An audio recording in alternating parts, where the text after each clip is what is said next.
신약성경 누가복음 21장 20절부터 28절까지입니다.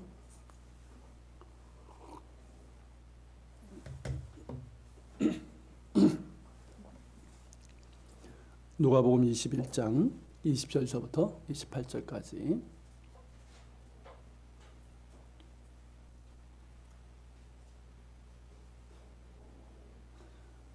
누가복음 21장 20절부터 28절까지 찾으신 줄 알고 저와 함께 한 절씩 교독하겠습니다. 너희가 예루살렘이 군대들에게 에워싸이는 것을 보거든 그 멸망이 가까운 줄을 알라.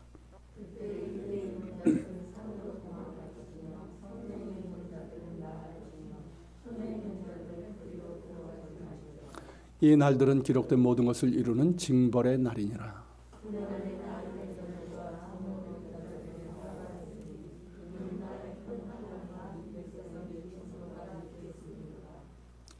그들이 칼날에 죽임을 당하며 모든 이방에 사로잡혀 가겠고 예루살렘은 이방인의 때가 차기까지 이방인들에게 밟히리라.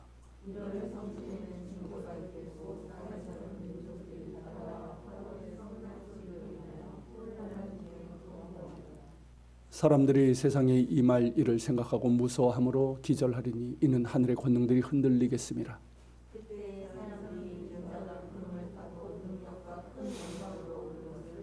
다 같이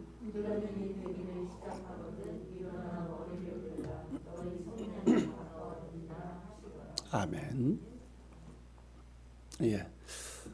지난 주일부터 3주간에 걸쳐서 이른바 이제 감람산 강화라고 하는 이 본문을 보고 있습니다. 지난주에 말씀드린 것처럼 이 감람산 강화란 예수님께서 예루살렘이 내려다보이는 감람산에서 제자들에게 하셨던 예언적인 말씀입니다. 그래서 그 내용에는 성전 파괴를 포함한 예루살렘의 멸망과 그리고 이제 주님의 재림과 종말의 때에 대한 그런 말씀이 함께 있습니다. 그런 까닭에 본문은 그렇게 쉬운 본문이 아니에요. 그리고 본문을 읽고 해석할 때는 지나치게 종말론에 치우치서는 안 됩니다. 그런 해석이 너무 많아요. 지나치게 종말론에 치우치지 않도록 주의해야 되고 균형 잡힌 해석이 필요합니다. 이를 위해서는 세 가지가 필요하다고 말씀드렸었죠. 첫째는 뭡니까? 당시의 시대적인 상황. 이걸 먼저 우리가 살펴봐야 돼요. 그리고 둘째는 본문의 전후 맥락을 우리가 살펴야 되고, 그리고 세 번째는 성경 전체 내용과 맥락이 무엇인지. 성경은 하나의 일관성이 있거든요. 이제 그것들을 우리가 살펴봐야 됩니다. 오늘 본문도 그러한 이제 세 가지 관점에서 살펴볼 것인데, 지난 주일에는 성전 파괴에 대한 것이 중심이었다면 오늘 본문은 보다 구체적으로 예루살렘 멸망에 관한 예언의 말씀입니다. 더불어서 주님의 재림과 종말에 대한 말씀이 포함되어 있습니다. 그런 까닭에 오늘을 살아가는 우리 모든 그리스도인들에게도 매우 중요한 말씀입니다. 자, 20절에 보면 예수님께서는 너희가 예루살렘이 군대들에게 에워싸이는 것을 보거든 그 멸망이 가까운 줄을 알라라고 하셨습니다.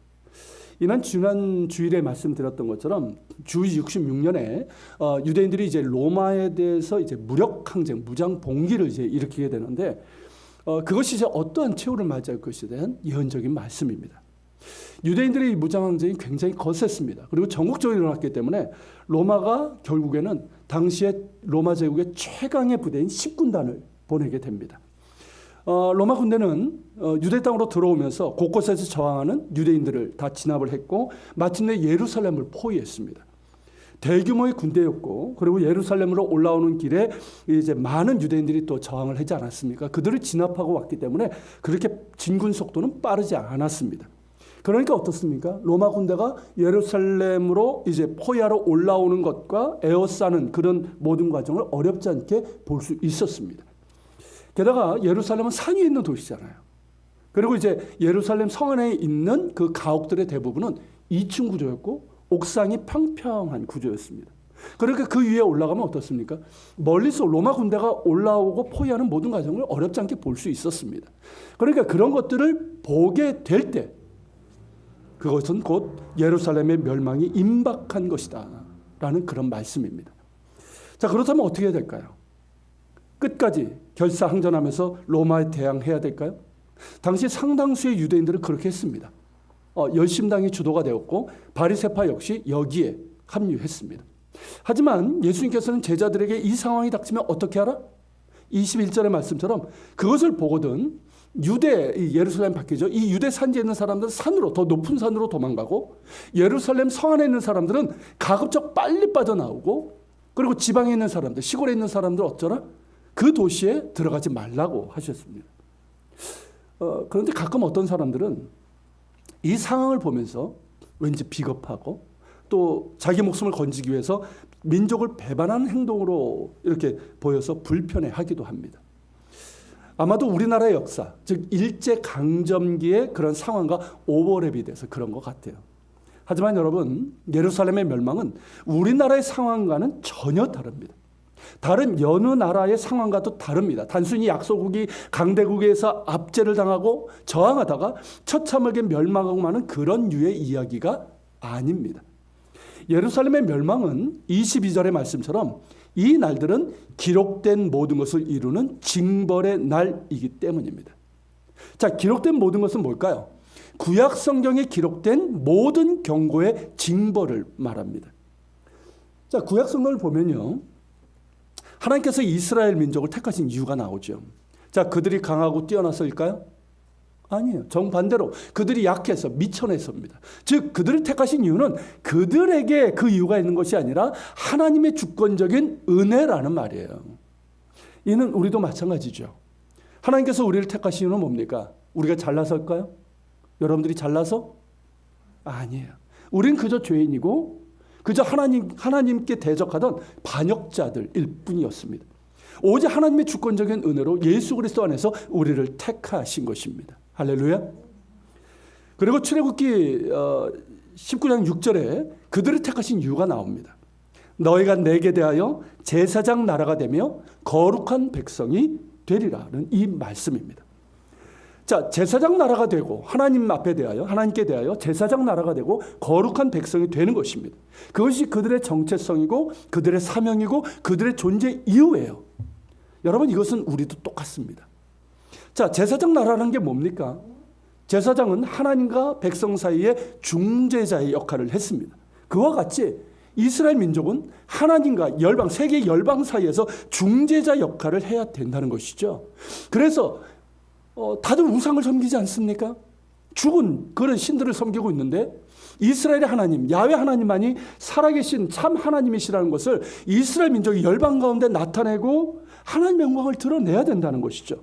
그래서 열방이 하나님을 알고 그분을 경배함으로 하나님과 관계하도록 해야 되는 선교적인 사명입니다. 그런 선교적인 사명이 이스라엘에게 주어진 거예요. 그러기 위해서는 거룩해야 됩니다. 가나안과 주변 민족들의 가증한 우상 숭배와 거짓과 탐욕과 방탕과 음란한 삶과는 구별된 성결하고 거룩한 삶을 살아야 됩니다. 그렇게 그들은 하나님 앞에 거룩한 백성이 되어야 됩니다. 그래야지만 살아계신 한 분 하나님을 세계 열방에 알리고 전하는 제사장 나라로서의 사명을 감당할 수 있습니다. 우리도 마찬가지죠. 지금 한국교회 보면 뭐가 문제인지 아시지 않습니까? 자, 그렇게 하나님께서는 그들이 거룩한 백성으로서의 삶을 살아가고 제사장 나라로서의 사명을 잘 감당하면 그것 자체가 뭡니까? 그들에게 큰 복이 되는 거예요. 그리고 하나님께서 약속하신 복이 하나님께서 주신 땅 아닙니까? 그 가나안 땅에서 그 약속하신 모든 복을 그들이 누리게 될 것이고 그들을 통해서 세계 모든 열방들이 민족들이 복을 받게 될 것이다 말씀하셨습니다. 하지만 그렇지 않을 때, 그렇지 않고 가난한 사람들처럼 죄악을 일삼고 가증한 우상을 섬겨서 하나님을 버리면 그들에게 남는 것은 징계이고 복이 아니라 화가 임하게 될 것입니다. 하나님께서 주신 땅은 젖과 꿀이 흐르는 땅이 아니라 엉겅퀴와 가시를 내는 땅이 될 것이고 그 죄악에서 끝까지 돌이키지 않는다면 그 땅이 그들을 토해내고 말 것입니다. 그런 까닭에 그들이 광야에 있을 때도 이에 대해서 말씀하셨고 가나안 땅에 들어가면 어떻게 됩니까? 세겜으로 먼저 가잖아요. 그죠? 세겜에 가가지고 거기에서 에발산과 그리심산으로 나누어 서서 복과 저주를 선언하도록 하신 겁니다. 그들의 순종과 불순종에 따른 복과 저주를 그들의 입으로 스스로 선언하고 확인하도록 하신 거예요. 하나님은 그렇게 일찍부터 그들에게 그들을 택하신 이유와 사명에 대해서 말씀하셨고 그들의 순종과 불순종에 따른 복과 저주에 대해서 알려주셨습니다. 왜 그렇게 하셨을까요? 이렇게 미리 말씀하신 이유가 뭘까요? 그들이 복된 길을 택하도록 하기 위해서입니다. 하나님의 뜻은 뭘까요? 그들이 복된 길을 택하는 거예요. 하나님께서 바라시는 것은 그들의 행복입니다. 그들도 복을 받고 그리고 그들을 통해서 열방도 복을 받는 것이었어요. 여러분, 이것은 우리에게 또 똑같죠. 하나님께서 우리에게 바라시는 것은 우리의 행복입니다. 할렐루야. 그래서 순종을 명하시는 거예요. 하지만 이스라엘은 어떤 길을 택합니까? 저주의 길을 택했습니다. 불순종의 길을 갖고 가나안 주변 주민과 주변 민족의 우상들을 섬기면서 영적인 간음을 행했어요. 그리고 탐욕과 거짓과 숱한 죄를 범함으로 하나님께 반역적인 불순종으로 일관했습니다. 하나님께서 때로는 그들을 치시면서 그들이 돌이키기를 원하셨고 선지자를 통해서 거듭거듭 경고하시면서 이제라도 속히 돌아올 것을 그렇게 촉구하셨습니다. 때로는 진노의 말씀으로 엄히 경고하셨고 때로는 마치 큰 빚을 진 것처럼 절절매시면서 그들이 돌아올 것을 호소하셨습니다. 그게 호세아서 이런 것 아닙니까? 하지만 그들은 돌이키지 않았습니다. 반역적인 불순 길로 계속 치달았습니다. 하나님께서 주신 약속의 땅을 죄악으로 더럽히고 말았습니다. 결국 그 땅이 그들을 토해내고 말았습니다.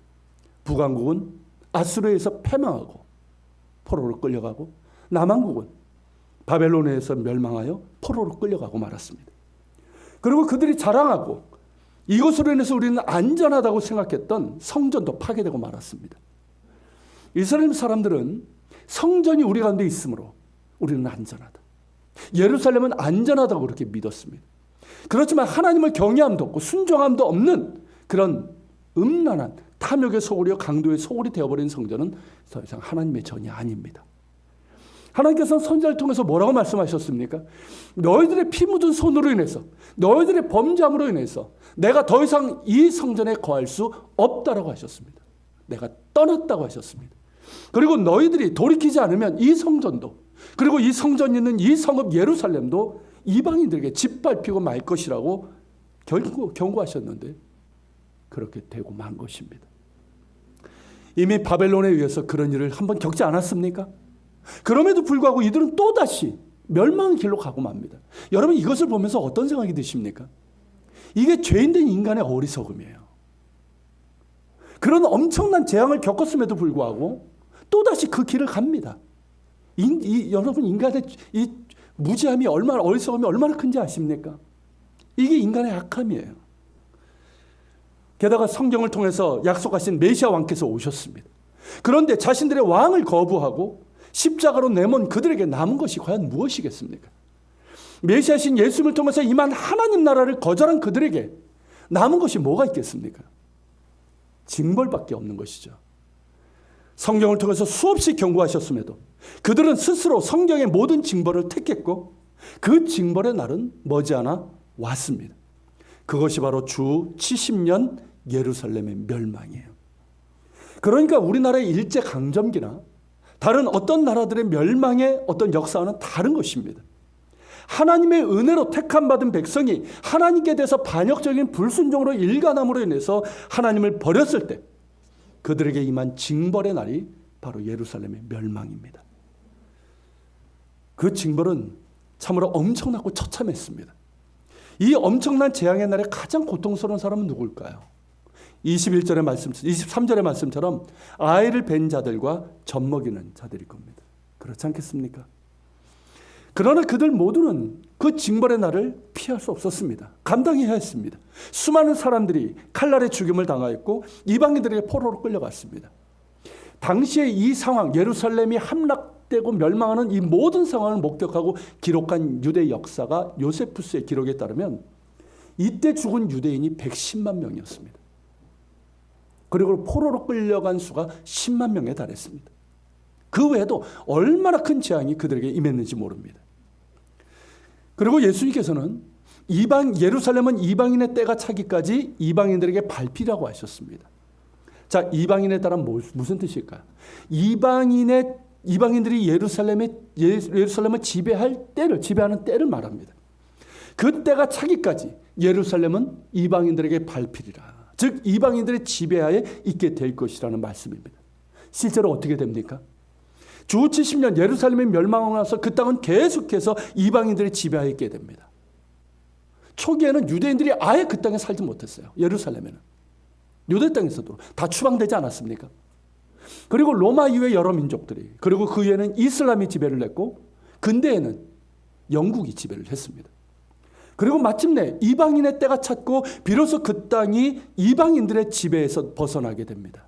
그것이 바로 1948년 이스라엘이 독립하던 날입니다. 거의 1900년 만에 유대 땅과 예루살렘은 이방인의 지배에서 벗어나게 됩니다. 예수님의 말씀처럼 된 것이에요. 그렇다면 여러분, 그 징벌의 날에 이 엄청난 재앙이 임한 그때 예루살렘에 있었던 그리스도인들은 어떻게 되었을까요? 그들은 로마 군대가 예루살렘을 포위하고 공격하러 할 때 예수님의 말씀을 기억했습니다. 그리고 예수님의 사촌 동생, 이게 혈육 그런 거죠. 그러니까 사촌인 시몬이라는 사람의 지도 아래 요단강 서편에 그 베레아 지방이라는 곳인데 펠라라는 도시가 있습니다. 거기로 이제 피신을 했어요. 그런데 이 과정에서 참으로 놀라운 일이 일어났습니다. 베스파시아누스가 로마 식군단을 이끌고 예루살렘을 함락하기 전의 일이에요. 초기의 일이에요. 자, 주 66년에 유대인들의 봉기가 일어났을 때 수리아, 지금의 시리아죠. 거기에 있었던 로마 장군 이 캐스티우스 갈루스가 급히 자신의 부대를 이끌고 예루살렘으로 들어가게 됩니다. 그래서 예루살렘을 포위했어요. 근데 이것이 워낙 빠르게 진행이 돼서 예루살렘은 순식간에 포위를 당했고 거의 함락 직전이었습니다. 유대인들이 저항할 수 있는 틈이 없었어요. 그런데 성 안에는 그리스도인들이 있었습니다. 물론 유대인 신자들이죠. 너무나 신속한 공격이라서 미처 빠져나가지 못했던 거예요. 절체절명의 위기입니다.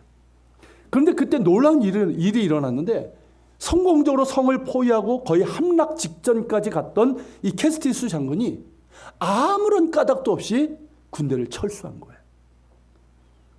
그렇게 할 만한 이유가 없었습니다.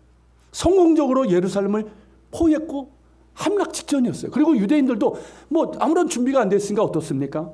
유대인들을 항복하기라고 성문을 열어줄 작정이었어요. 그렇게 되면 그 공을 초기에 이제 진압을 한 거잖아요. 그 공을 인정받아서 황제에게 큰 상을 받을 것 아닙니까? 그런데 아무런 까닭도 없이 군대를 철수시킨 것입니다. 역사학자들은 그 이유를 찾아내지 못했어요.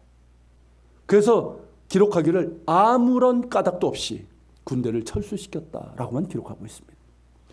여러분, 무엇을 말하는 걸까요? 하나님의 주권적인 개입입니다. 그 어떤 논리적인 설명이 불가능합니다. 군대를 갑자기 철수시킬 만한 아무런 까닭이 없었어요.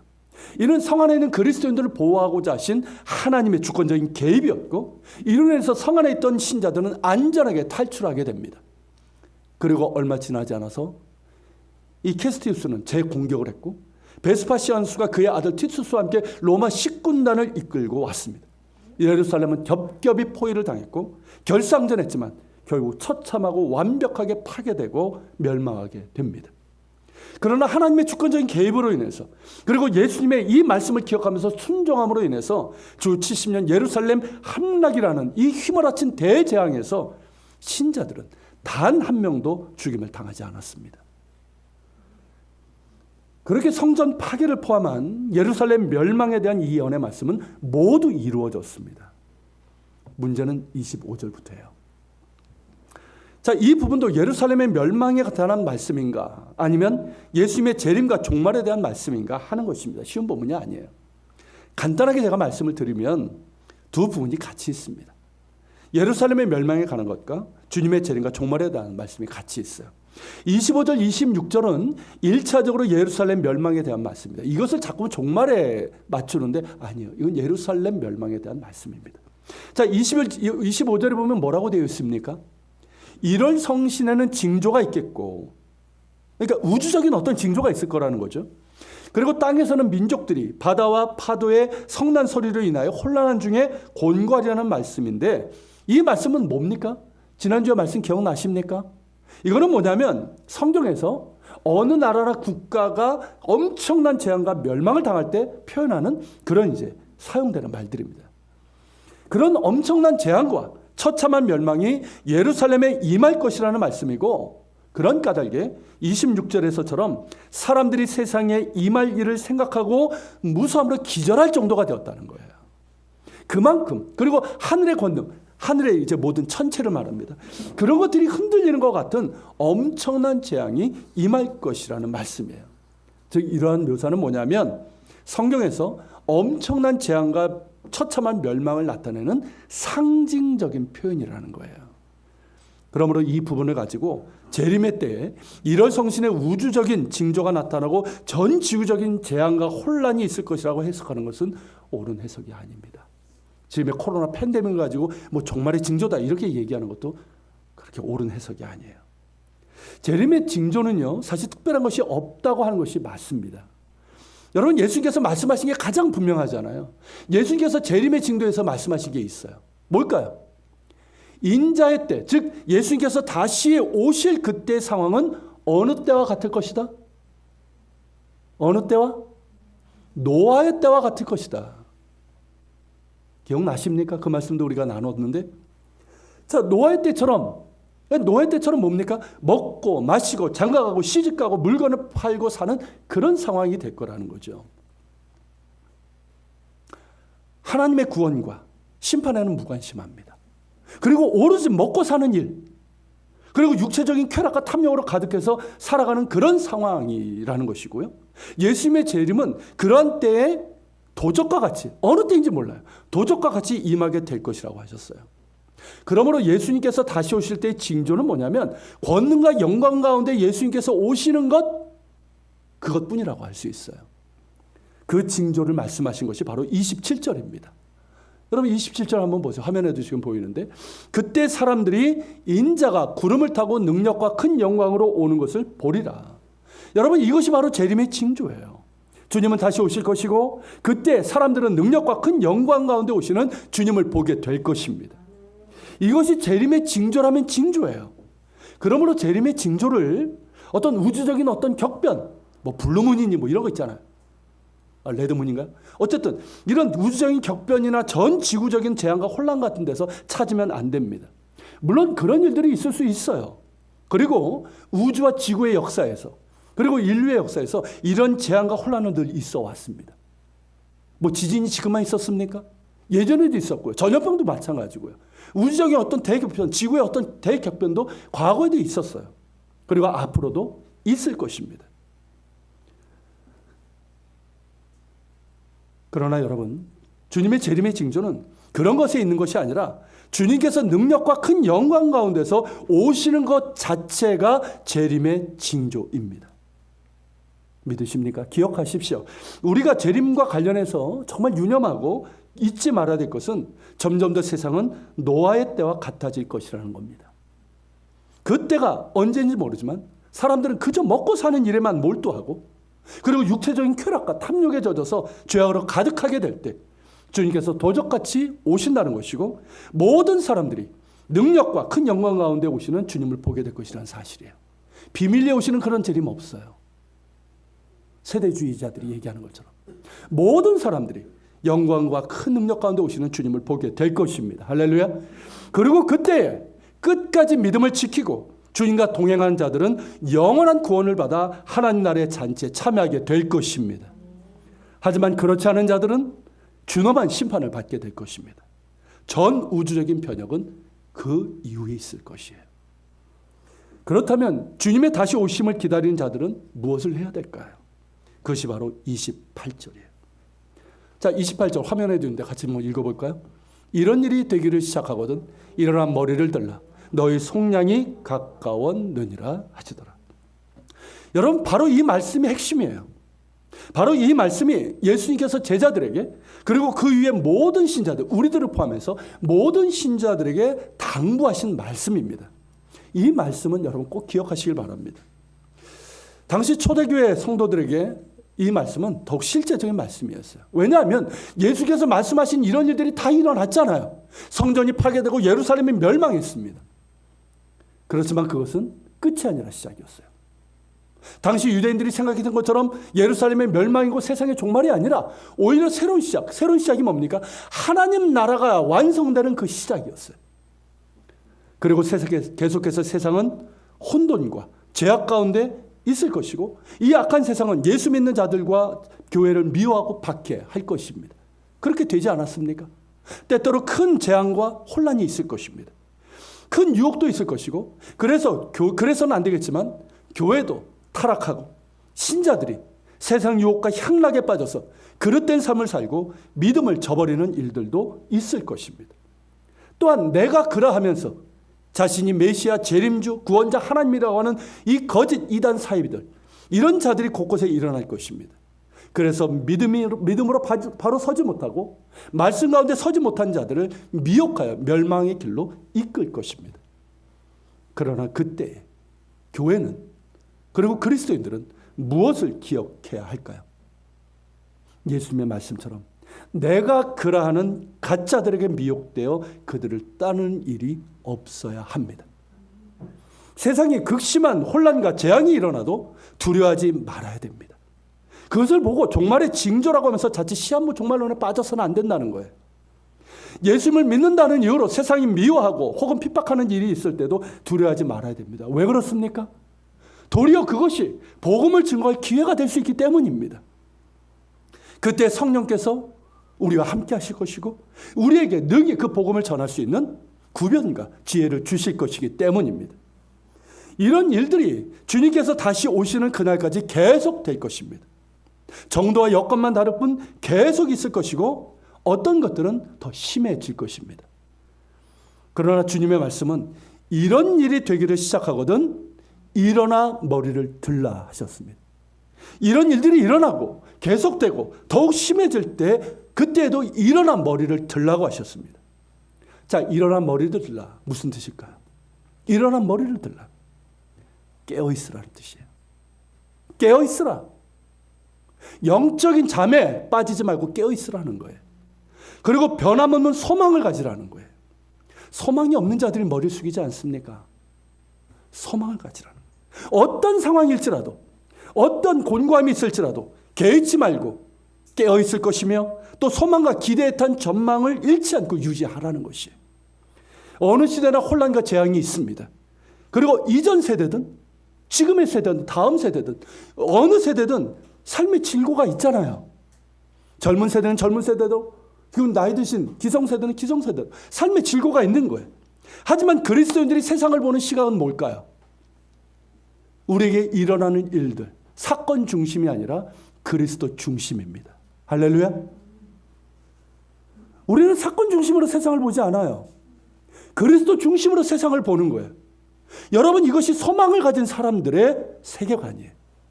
그렇게 그리스도 중심으로 세상을 보는 그 시각을 계속해서 가지라는 거예요. 주님이 언제 다시 오실지 모르지만 그리스도인들은 주님이 영광 가운데 다시 오실 것이고 그때 우리는 주님을 다시 뵙게 될 것이라는 이 가슴 벅찬 소망을 품어야 합니다. 그리고 그때 이 세상은 종말을 맞이하지만 하나님의 나라 새하늘과 새 땅이 이루어질 것이고 우리는 그곳에서 하나님과 주님과 함께 왕노릇하며 영원히 살 것이라는 이 소망을 갖고 힘을 내어서 계속해서 믿음의 경주를 해 나가라는 말씀이에요. 여러분, 초대교회 성도들은 이 소망을 가지고 살았습니다. 예수께서 말씀하신 이 모든 일들이 다 일어났어요. 그때 그들은 주님이 다시 오심을 바랬습니다. 그들이 유대인이었기 때문에. 그렇죠? 성전이 파괴되고 예루살렘이 멸망했을 때 그들은 정말 간절히 주님의 오심을 바랬습니다. 그렇지만 그들은 시한부 종말론자들처럼 거기에 매몰되지 않았습니다. 재림의 때가 언제일까? 날짜 계산하고 있지 않았습니다. 내가 그러하는 거짓 재림주의들에게 미혹되지도 않았습니다. 난리와 소요의 소문이 있을 때 그리고 재앙과 혼란의 때도 두려워하지 않았습니다. 세상이 미움을 받고 핍박을 받을 때도 주님의 말씀처럼 도리어 복음의 증거의 기회가 됨을 기뻐했습니다. 세상에서 더욱 그리스도의 제자로서 구별되고 거룩한 삶을 살았고 굳건한 믿음과 착한 행실로 세상에서 빛과 소금의 삶을 살았습니다. 왜일까요? 왜 그들은 그렇게 살았을까요? 그들에게 소망이 있었기 때문입니다. 그들은 결코 소망 없는 자들처럼 살지 않았단 말이에요. 그들에겐 소망이 있었고 주님을 다시 만나게 될 것이라는 이 소망, 그리고 부활하신 주님과 같이 될 것이라는 이 가슴 벅찬 소망을 가진 자로서 삶을 살아갔습니다.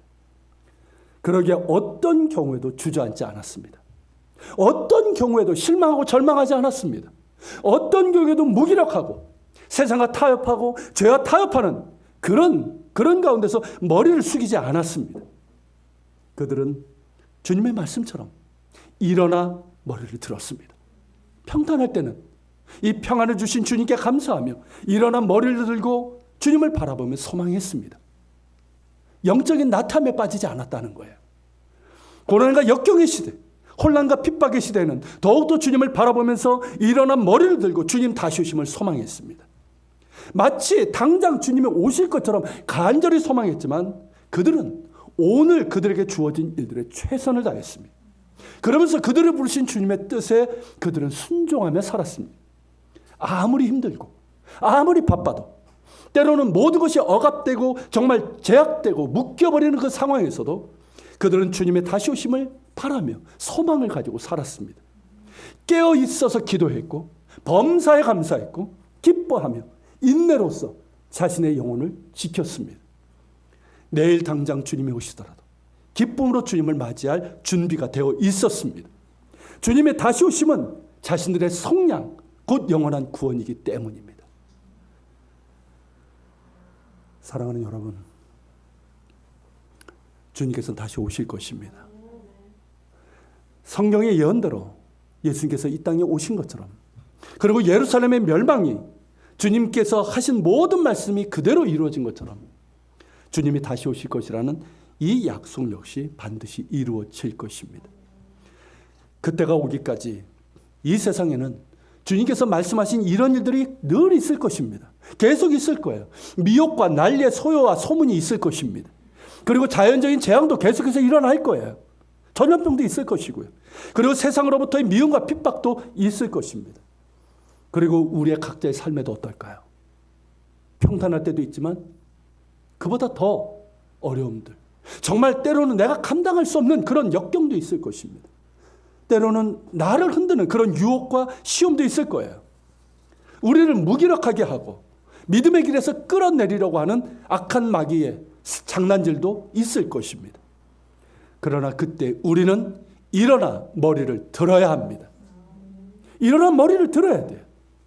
다시 주님을 바라보며 다시 오실 주님을 소망하며 일어나 머리를 들어야 합니다. 우리는 소망이 있는 자들입니다. 허황된 소망이 아니라 실제적인 소망입니다. 막연하고 현실 도피적인 소망이 아니라 오늘을 능히 살아낼 수 있는 능력이 되는 소망입니다. 주님께서 우리를 부르신 믿음의 길을 끝까지 경주할 수 있는 목표가 되고 힘이 되는 소망입니다. 그렇게 주님 다시 오심은 우리에게 실제적이고 구체적이고 살아있는 소망입니다. 우리에게는 이 소망이 있습니다. 이 소망을 가진 자답게 살아갑시다. 주님께서 말씀하신 것처럼 일어나 머리를 듭시다. 우리의 속량이 가깝습니다. 할렐루야. 같이 기도합시다. 오늘 말씀을 기억하면서 기도합시다. 주님, 우리가 성경을 보고 또 주님의 말씀을 우리가 들으며 또 이 세상에 이루어진 모든 일들을 보면 성경의 말씀하심이 그 예언들이 하나도 어김없이 이루어졌음을 우리가 보게 됩니다. 진리신 주님, 주님께서 다시 오시라는 이 약속도 분명한 약속이고 반드시 이루어질 것입니다. 우리는 이 소망을 가진 자들입니다.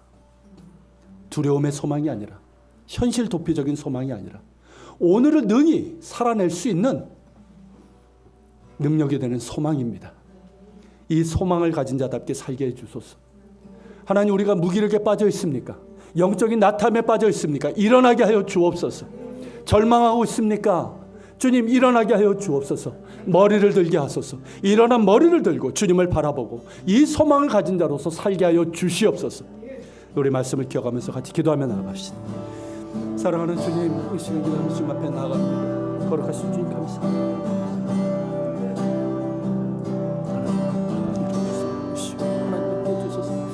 그러나 주님, 우리에게 아버지 하나님이 말씀을 기억하면 소망을 가진 자들과 살게 하여 주옵소서. 주님, 우리는 소망을 가진 자들입니다. 이 소망을 가진 자답게 그 살아갈 수 있도록 도와주시고, 이 소망을 가진 자로서 주님을 바라보게 하여 주옵소서. 일어나게 하여 주옵소서.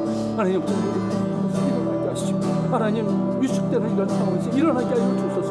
나를 에워싸는 아무런 많은 상황과 역경 속에서도 일어난 머리를 들게 하시고, 깨어있어 기도하게 하시고, 범사에 감사하며 기뻐하며 인내로서 아버지 하나님 오늘을 이겨내며 이 소망을 가진 자로서 머리를 들어 주님을 바라볼 수 있는 저희들 될 수 있도록 인도해 주시길 간절히 바라서 원합니다. 거룩하신 주여 함께 하시고 우리를 붙들어 주시고 하나님 함께 주시길 원합니다. 거룩하신 주님 함께 하시고 붙들어 주시고 함께 주시길 원합니다. 우리 모든 교우들이 일어나 머리를 들게 하여 주시옵소서. 주님,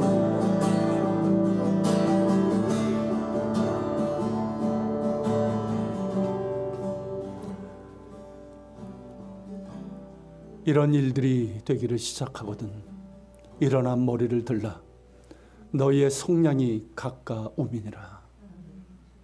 이 말씀을 우리의 마음에 담습니다. 깊이 담습니다. 잊어먹지 않기 위해서 깊이 담습니다. 그리고 그 말씀대로 일어나 머리를 들게 하여 주옵소서.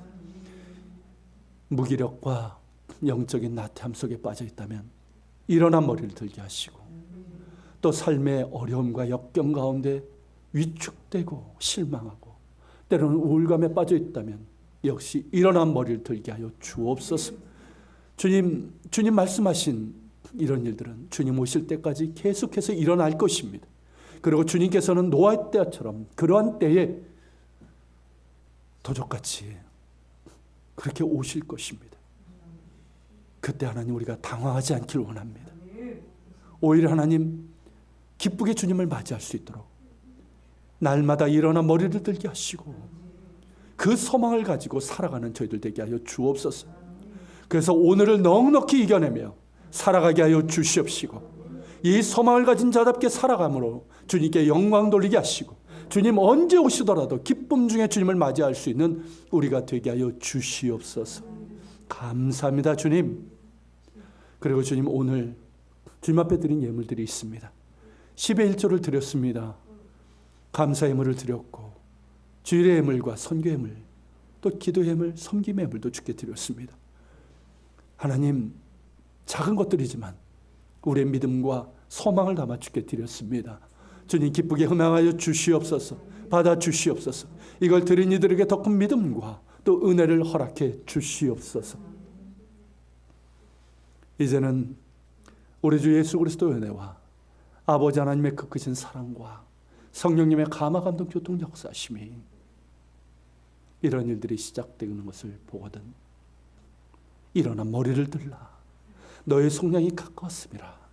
이 말씀을 마음에 새기고 그 말씀대로 소망을 품은 자로서 살아가기를 다짐하는 우리 모든 지체들 머리 위에, 이들의 삶의 자리 위에 우리 예한교회와 이 땅에 있는 교회들, 저 대한민국과 북한 땅, 이스라엘 땅 위에 세계 곳곳에서 복음을 전하는 선교사들과 박해 지역에 있는 그리스도인들 머리 위에 함께 하시기를 간절히 축원하옵나이다.